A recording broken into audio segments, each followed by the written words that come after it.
I was collecting photos, archiving them, and I knew I had a show coming up at Wartburg College, and the show was going to be this past February. It was February '09. And Tony Plout, who is a colleague of mine at Cornell, I asked him to collaborate, and he was going to do assemblages for the gallery, and I was going to do all the walls, because my idea was to do an installation of photos rather than doing this traditional, you know, matting and framing of fine art prints, making them into objects.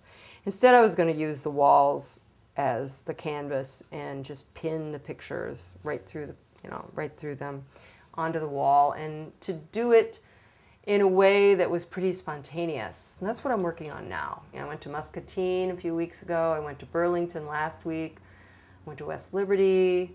I'm going to go to Dubuque. I'm going to try to just do the Iowa, kind of eastern, southern Iowa. Are these photos of people or the environment or?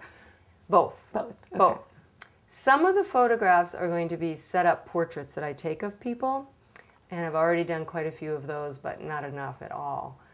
And maybe that body of work will become its own thing, because I have this idea of photographing mostly people I know, but also people I don't know, and asking them to hold on to something and then to let go of it.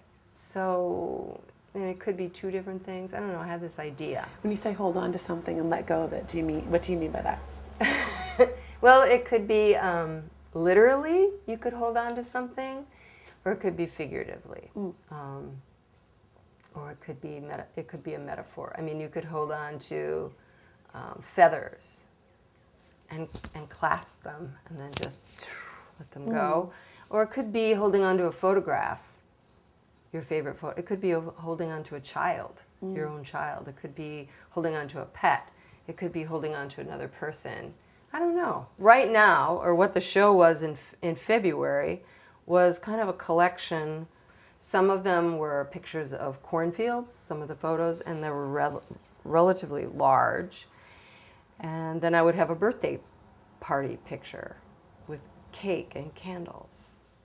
And I would pair things together. Or I went up to... Or the corn sort of mimics the candles. Kind of, okay. Yeah. It's this body of work that it's very similar in tone, I guess, or in meaning, to the work that I did called the Lost Nation Photographs. Because again, it's just about this state of how I see the world and how I kind of always see living in it is just this kind of mystery. You know, it's mysterious.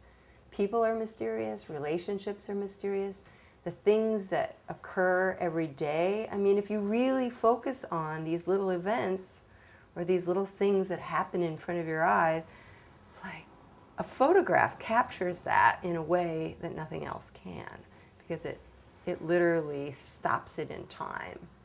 So that's what the work is. And at that point in time, we called the show The Miraculous Record of Life, but I've also been calling it Heaven and Earth. So it gives you a flavor of what that work's about. Wow. Well, we'll be excited to see. I hope it comes near you. Well, thank you so much for sitting down and talking with me, and it's just been great. Thank you very much for asking me, Katie. I enjoyed it.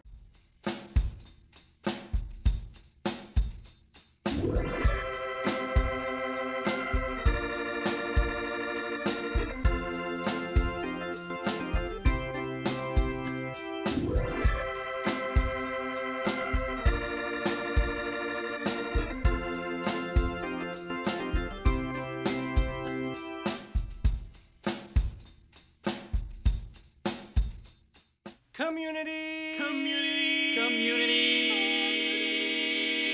voice. Are you a city is?